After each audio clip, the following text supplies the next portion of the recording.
What are your current business challenges? We are a new brand in the market. Everyone wants to know, where did we come from? How long have we been doing this? Do we have a track record? Are we reliable? Those are the basic challenges we faced along the way. Of course, as we've grown, the challenges change and take on a different nature. You start to face challenges in terms of how to manage your cash flows, how to hire the right people, how to get the kind of people who can deliver the kind of quality you want to your clients. And of course, you don't have a lot of money to do this, so it's always a challenge getting the right kind of people that you need. High points and low points of your venture. High points. I think the high points is when I look back, just getting to the point where you have very large companies having confidence that we are able to do big work for them. So of course that comes with the big checks, and I think one particular one I can remember was the first business we did that had a check of almost 1 million shillings, which I think we even stared at it for quite a while, not believing that we had managed to get business that big. And of course after that, that opened a lot of doors, so we were able to continue getting business worth that amount. And others I can think of is generally the kind of business we are in has been able to impact especially entrepreneurs very positively. Like one of the programs we run brings together entrepreneurs and we train them through 1 year and show them basically how to build a company. And a lot of the positive remarks we get is that some people would still not be in business had they not met us. Some people's businesses would not be what they are today if it wasn't for the work that we've been doing for them. So it's very satisfying to hear that people are basically crediting our company for where they are right now, and that's more satisfying than even the money that they pay, just knowing that we're having an impact in the economy. Low points, I think we've had a lot of challenges with government institutions, trying to get the necessary regulatory requirements, and sometimes you find a lot of bureaucracy which holds us back from being able to do bigger business, because to a large extent, without some licenses, without some certifications, you can't be able to move to the next level. And there are times when we've also displayed we have everything required for it, but you still find we're being taken around in circles and being asked for other things that were not part of the requirements. So that can be a big challenge. And I think in a sense, you start to wonder what it takes to get these things through.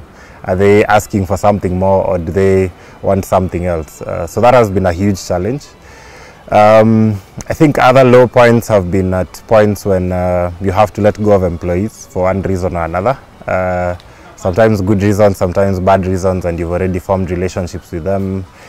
Or times when you go several months, like in particular during the post-election violence, we had almost 6 months of no business because of what was going on in the country. And it had even gotten to a point where both of us, we are two partners in the organization, were thinking that maybe it's time to go back to employment. And I mean, luckily, thank God that things turned around soon after. But that was quite a trying moment for us.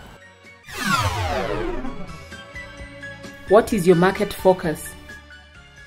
The kind of services we offer cut across different market segments. So we deal with large companies on our consulting and training product side. And I would actually probably think that we have less than 1% market share. In terms of how we structured and configured our products and services, we came to realize there's actually quite a huge potential for the growth of our field in organization development in this country, and very few people are investing in that.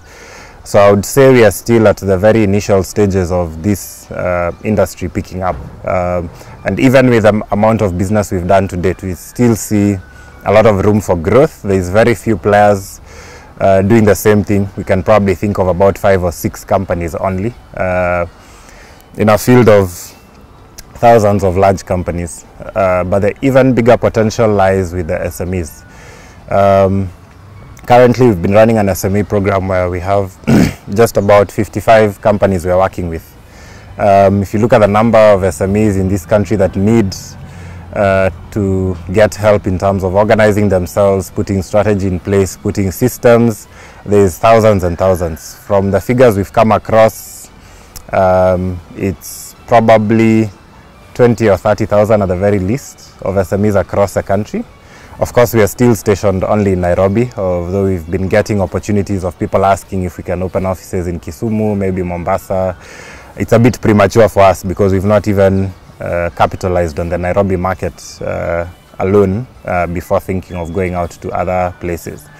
And of course, then there's the larger regional market of East Africa, with the East African community opening up. That is also a potential market. With the products and services we have, we honestly don't see so much competition of people offering the same thing or the same models that we are doing. So we still see a lot of room for growth in this market. Even at these tough times, we still see a lot of room for growth. What is your hiring policy? At this point, because we've tried many things, we found out the people who fit best are those who can probably handle the challenges of an entrepreneurial company, which means that when you step into this company, there are no systems, there are no defined ways of doing things. You just kind of have to step in and use your creativity, your imagination to be around to set up those systems. So we found the people who fit in best are those who, one, believe in what the company is doing and actually believe that we have a great future as a company. So finding people who are aligned to our vision, finding people who have similar values to us. Like in our company, integrity is a very important thing to us. And we also take time just to believe in our clients. And so we look for people who can be able to fit into this kind of culture. And so basically, it's not so much about the qualifications. I think it's so much more about the attitude that they come with and their willingness to learn and make things work. Those are the ones we found that work out best for us. How do you balance work and personal life?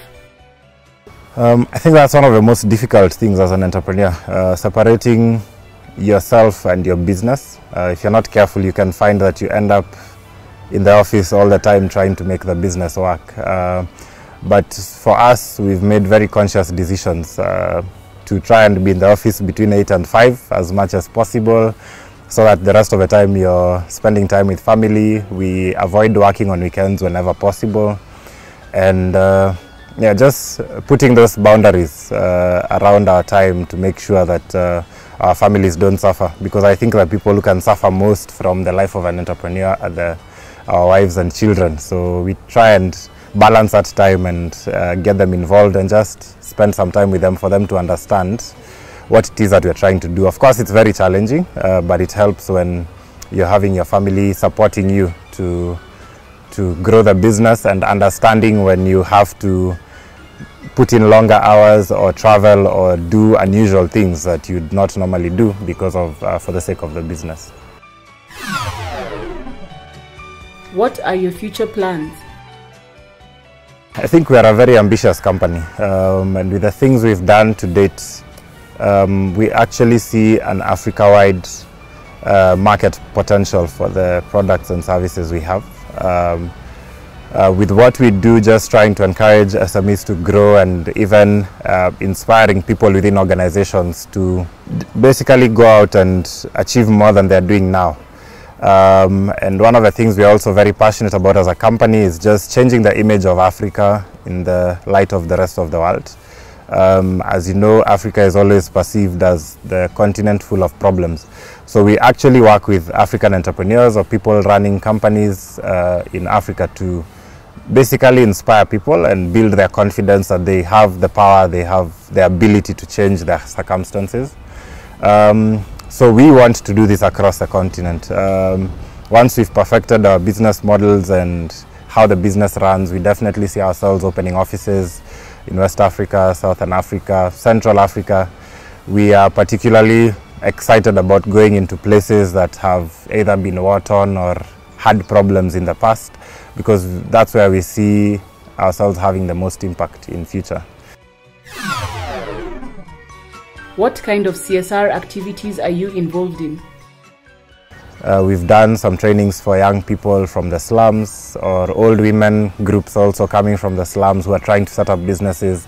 We've just taken the opportunity to do like free clinics for them and help them understand how to run their businesses better, try and inspire and encourage them to grow from that point onwards. So from our perspective, we offer our expertise for free to people who cannot afford it, or at very discounted rates to people who'd really like to have it and are not able to afford the service. And I mean, we've been surprised to see a lot of impact at some of those levels where you see people from the slums, after going through basic trainings, their attitude changes and they're able to start having some hope and even growing the little businesses that they have and improving their lives basically.